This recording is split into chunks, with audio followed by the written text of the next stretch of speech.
Next हमारे पास question है, क्वेश्चन नंबर 5 है। If v is a vector for which v dot I is equal to 0, v dot J is equal to 0, v dot K is equal to 0। काफ़ी important question है, बल्कि ये पूरी की पूरी जो भी स्मार्ट सिलेबस में क्वेश्चन हैं इंपॉर्टेंट हैं, सारे ही आप कर लें। इसमें से इंशाल्लाह एक दो शॉर्ट क्वेश्चन लाजमी आ जाएंगे। तो आपने सिंपली यहाँ पे v की वैल्यू फाइंड करनी है। तो लेट कर लो v जो आपके पास वेक्टर है v is equal to x I plus Y J plus ji k. ये आपके पास भी या कोई भी वेक्टर है जो आपने फाइंड करना है। तो यहाँ पे जो कंडीशंस दी गई हैं अब उन्हें हम इस्तेमाल करते हैं। पहले ये वाली कंडीशन कि v dot I is equal to 0। तो यहाँ पे वैल्यूज़ पुट करते हैं। v आपके पास क्या है, x I plus Y J plus ji K dot I. तो आप काफ़ी ज़्यादा क्वेश्चंस करके आ चुके हैं, आपको पता है कि जो आई वाला कंपोनेंट है वो सिर्फ आई से मल्टीप्लाई होगा, बाकी सारे ज़ीरो हो जाएंगे। तो simply x is equal to यहाँ से 0 आ जाएगा। ठीक है, देखिए ना कि आई वाला आई से मल्टीप्लाई हुआ 1, बाकी x बच गया। जब j ने i से मल्टीप्लाई होना वो भी 0, k जब i से मल्टीप्लाई होगा वो भी 0, तो x की वैल्यू आ गई। अब दूसरी कंडीशन ये वाली ले लें, v dot j is equal to 0 implies that v की वैल्यू पुट कर दें X I plus Y J plus ji K is equal to 0।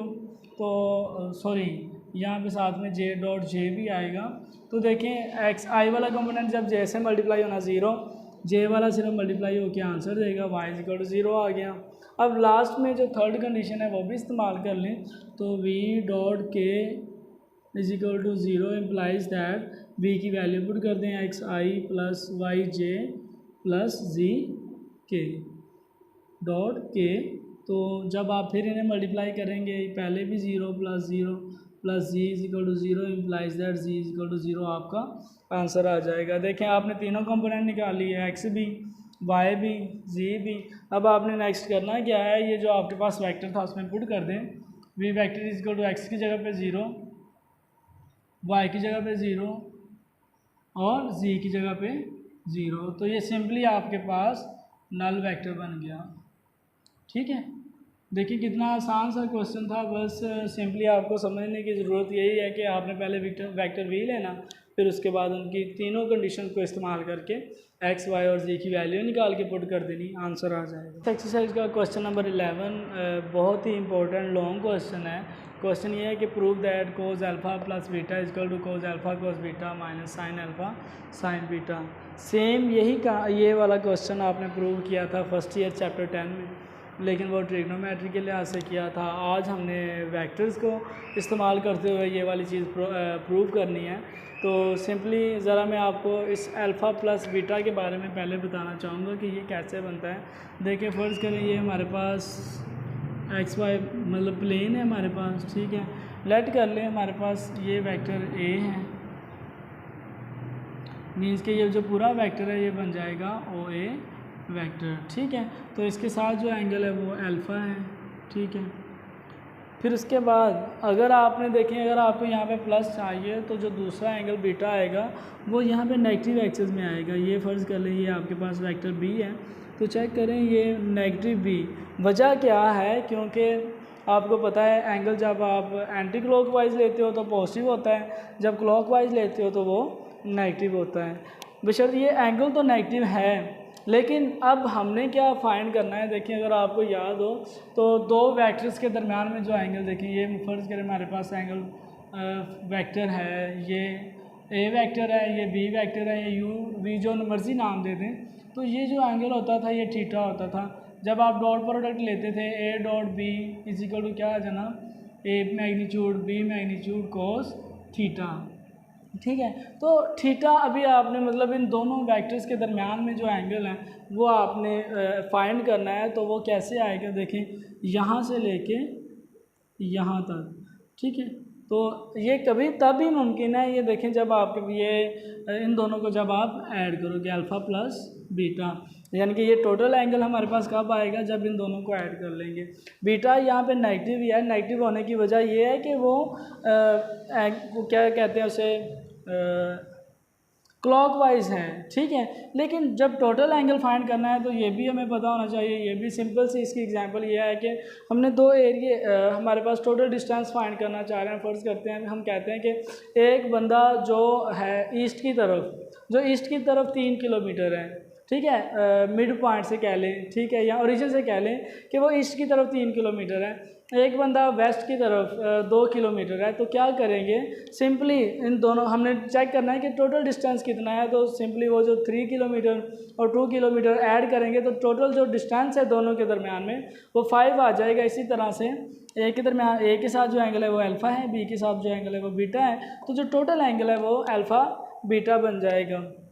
ये ओरिजिन कह लें, ठीक है। तो इससे पहले देखें, जो भी आपने लिखना है वो इस तरह से लिखेंगे, let O A B O A and O B are unit vectors. ये दोनों के दोनों यूनिट वेक्टर्स हैं। यूनिट वेक्टर्स आपको पता है जिनका मैग्नीट्यूड 1 होता है, ठीक है, विद एंगल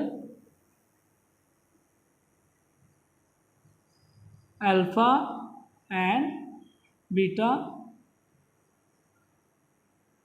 रिस्पेक्टफुली।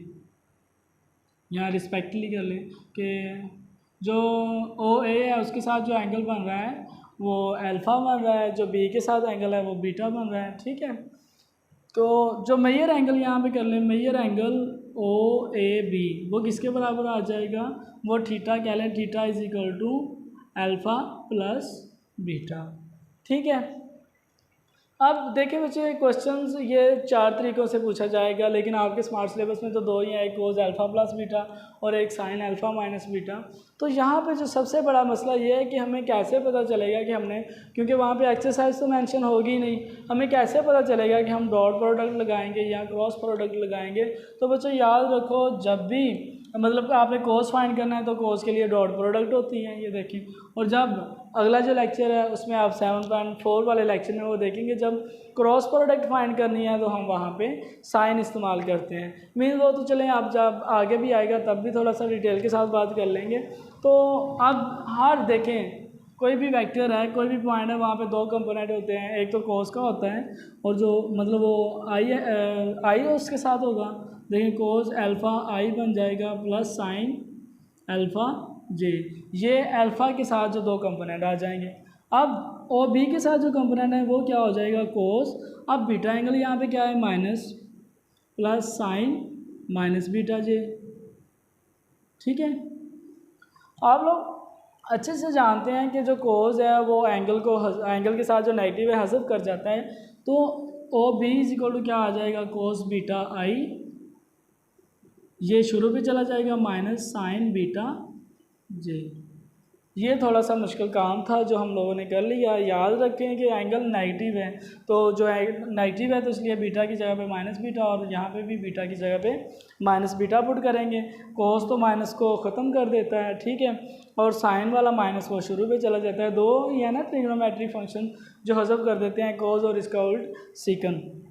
तो अब आपने नेक्स्ट स्टेप में क्या करना है, इसे इक्वेशन 1 का नाम दे दें, इसे इक्वेशन 2 का नाम दे दें। अब इनकी डॉट प्रोडक्ट ले लें, O A vector dot O B vector is किसके बराबर आ जाएगा, ओ ए का मैग्नीट्यूड ओ बी का magnitude cos theta by definition.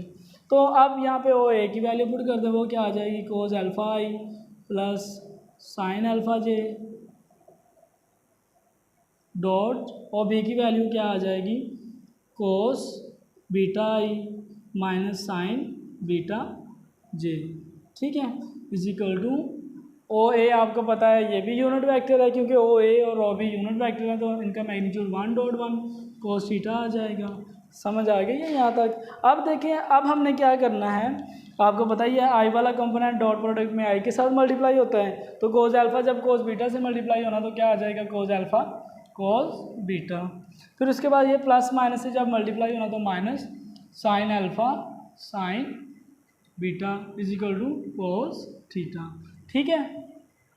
Next step में आप देखें, जो आपके पास थीटा है वो किसके बराबर था, अल्फ़ा प्लस बीटा के, वो वैल्यू पुट कर दें, आपका प्रूव हो जाएगा, cos alpha cos beta minus sine alpha sine beta is equal to cos alpha plus beta. Next question है क्वेश्चन नंबर 12 7.3। ये भी इम्पोर्टेंट है। ये तीनों क्वेश्चंस आपके स्मार्ट सिलेबस में शामिल हैं। मे भी आपको कुछ अंधेरा सा नज़र आ रहा हो, लाइट चले गई है, तो ट्राई करेंगे हम लोग, जहाँ से आपको ना समझ आए आपने बता देना है, ठीक है। लेकिन मेरा ख्याल है कि ये सारे विजिबल होंगे। तो देखें, आपके पास है B square is equal to C square plus A square minus 2ca cos beta. ये तीनों के तीनों आपके पास लॉ ऑफ कोसाइन है। तो चलें इसे स्टार्ट करते हैं। सबसे पहले हम इन्हें शेप की सूरत में कन्वर्ट करते हैं। ये देखें, फ़र्ज़ करें ये हमारे पास वेक्टर ए है, ठीक है। ये वेक्टर फ़र्ज़ कर लें बी है, ठीक है, और ये वेक्टर सी है। इसकी डायरेक्शन ये है, ये अपर डायरेक्शन को जा रहा है, ठीक है। ए, इसके सामने वाली जो साइड है वो ए हो जाएगी, बी के सामने वाली साइड बी हो जाएगी, सी के सामने वाली साइड सी हो जाएगी, ठीक है। यहाँ पे जो एंगल ए के साथ एंगल अल्फ़ा है ये वाला, तो ज़ाहिर सी बात है, आपको पता है जो हाफ सर्कल है वो पाई के बराबर होता है, तो बाकी बचेगा पाई माइनस अल्फ़ा, ठीक है। इसी तरह से ये फ़र्ज़ कर लें एंगल बीटा है, इसके साथ जो बाकी एंगल बनेगा वो पाई माइनस बीटा बन जाएगा। सॉरी, बीटा नहीं, ये गैमा, क्योंकि सी है, सी के साथ हम गैमा ही रखते हैं। फिर उसके बाद ये यहाँ पे एंगल बीटा है, और इसको ज़रा देखें, अगर आगे थोड़ा सा लेके जाएं तो ये जो बाकी चीज़ बचेगी ये क्या बच जाएगी, पाई माइनस बीटा, मतलब 180 में से माइनस बीटा कर देंगे। तो ये शेप है, इसे अगर आप समझ लें तो बड़े आसान तरीके से आप क्वेश्चन सारे के सारे कर सकते हैं। सिंपली आपको चेंजिंग थोड़ी थोड़ी चेंजिंग करनी पड़ेगी। तो देखें, मैं चीज़ लिखता हूँ यहाँ पे, let A B BC CA be a vector that is AB is equal to, AB किसके बराबर है, हमारा C वेक्टर के बराबर, BC किसके बराबर है, वो हमारा A वेक्टर के बराबर आ जाएगा, और जो CA वेक्टर है वो बराबर आ जाएगा B के, ठीक है। अब यहाँ पे आपको पता ही है कि जब कोई भी ऐसी चीज़, मतलब क्या कहते हैं, सर्कुलर चीज़ आ जाए या क्लोज शेप आ जाए, तो तीनों वेक्टर्स का जो मजमूआ है वो बराबर होगा 0 के। तो A plus B plus C is equal to 0। जब भी कोई भी क्लोज आपके पास शेप है, चाहे वो सर्कुलर है, चाहे वो क्लोज 3 साइड्स हैं, 4 साइड्स वाली हैं, तो उनका जो टोटल आंसर, जो टोटल वेक्टर्स की एडिशन जब आप करोगे तो आंसर आएगा 0। अब इसी यहाँ तक तो आपका सभी क्वेश्चन में होगा सेम। नेक्स्ट, जब आपने प्रूव करना है ना ए स्क्वायर के, ठीक है, A square is equal to B square plus C square minus 2bc cos A, तो अब आप लोग क्या करेंगे, यहाँ से अगर आपको देखें ए स्क्वायर फाइंड करना है तो ए इधर रहने दें, बाकी दोनों वैल्यूज उधर ले जाएं, minus B minus C vector, या इस तरह से भी कर लें, A dot is equal to minus B plus C vector, ठीक है। और अगर आपको चाहिए बी स्क्वायर तो बी इधर रहने देना, बाकी वैल्यूज़ उधर ले जानी। इस तरह अगर आपको सी स्क्वायर चाहिए तो सी इधर रहने देंगे, बाकी दोनों वैल्यूज़ दूसरी साइड पे ले जाएंगे। इसे इक्वेशन 1 का नाम दे दें। अब आपने क्या करना है, ए डॉट ए 2 दफ़ा मल्टीप्लाई कर लें ए सी वेक्टर के साथ, तो वो क्या आ जाएगा, minus B plus C dot minus B plus C. तो ये तो आपके पास ए स्क्वायर आ जाएगा। ये देखें, माइनस माइनस प्लस, अब B plus C dot B plus C multiply करें इन्हें ज़रा, तो ये क्या आ जाना, B dot B plus B dot C plus C dot B plus C dot C. ये वेक्टर्स हैं, ये मत भूलिएगा क्योंकि इसके भी नंबर्स होते हैं। तो इसी तरह से ये जो आपका b है तो ये b स्क्वायर हो जाना। अब यहाँ पे देखें b डॉट सी, आपको पता है c डॉट b और b डॉट सी आपस में बराबर होते हैं, तो यहाँ पे भी आप क्या कर सकते हो, b डॉट सी ही लिख सकते हो, दरम्यान में प्लस आ जाएगा, प्लस c का स्क्वायर, ठीक है। ये दोनों ऐड हो जाएंगे तो जो आपके पास बनेगा A square is equal to B square plus C square plus 2b dot C, ये आपके पास बन जाएंगे, 2 वेक्टर्स बन गए। अब यहाँ पे आपने डेफिनेशन अप्लाई करनी है, डेफिनेशन अप्लाई करें, B square plus C square, ये क्या हो जाना, plus 2b magnitude C magnitude cos theta. अब यहाँ पे देखें ये आपका आ जाएगा A square is equal to B square plus C square plus 2bc cos theta. देखें बी और सी के दरमियान में आपका एंगल क्या है, पाई माइनस ए। पहले अल्फ़ा था, हमने उसको ए मतलब ये जो एंगल है ए कर लें, ये सी आ जाएगा इसके अंदर, ये एंगल ए कर लें इसके अंदर, ये एंगल बी रहने दें, ठीक है ना। तो 2bc बी और सी के दरमियान में जो एंगल है वो पाई माइनस ए है, तो कोस पाई माइनस ए आ जाएगा। नेक्स्ट आपने क्या करना है, देखें A square is equal to B square plus C square plus 2bc cos pi, pi आपको पता है 180 के बराबर होता है, तो कोस इस तरह से भी लिख सकते हैं 2 × 90 माइनस ए।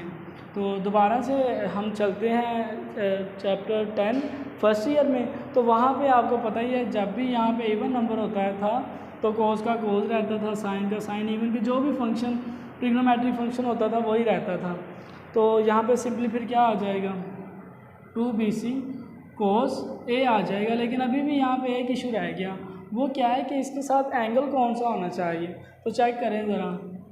मतलब ये 90 फर्स्ट 90 हो गया, ये सेकंड 90 माइनस ए हो रहा है, तो इसका मतलब ये सेकंड क्वाड्रेंट है। तो सेकंड क्वाड्रेंट में कोस क्या होता था, नेगेटिव होता था, तो यहाँ पे माइनस आ जाएगा, इसे मल्टीप्लाई कर लें, A square is equal to B square plus C square minus 2bc cos A आपका आंसर आ जाएगा। ठीक है, आई होप आपको ये क्वेश्चन अच्छे से समझ आ गया होगा। सेम इसी तरह से जब आपने बी स्केयर फाइंड करना है तो यहाँ पे आपने क्या करना है, यहाँ तक तो सेम आएगा हर क्वेश्चन में, फिर आपने इधर बी रहने देना, इधर आ जाएगा माइनस ए माइनस सी आ जाएगा, फिर आपने क्या कर लेना बी डॉट बी मतलब प्रोडक्ट ले लेनी, फिर उसके बाद सॉल्व करते जाएंगे तो आपका आंसर आ जाएगा। इस तरह अगर सी स्केयर लेना है तो सी इधर रहने देंगे, बाकी आप उधर लेके जाके उन्हें डॉट प्रोडक्ट ले लेंगे, आपका आंसर आ जाएगा। इसके साथ आपका ये भी एक्सरसाइज कंप्लीट हुई। कुछ क्वेश्चंस नहीं करवाए क्योंकि टाइम कम है, तो अगर आप यही कर लें तो यही काफ़ी हैं। इंशाल्लाह इसी में से आपके पेपर में क्वेश्चंस आ जाएंगे। अल्लाह हाफिज़।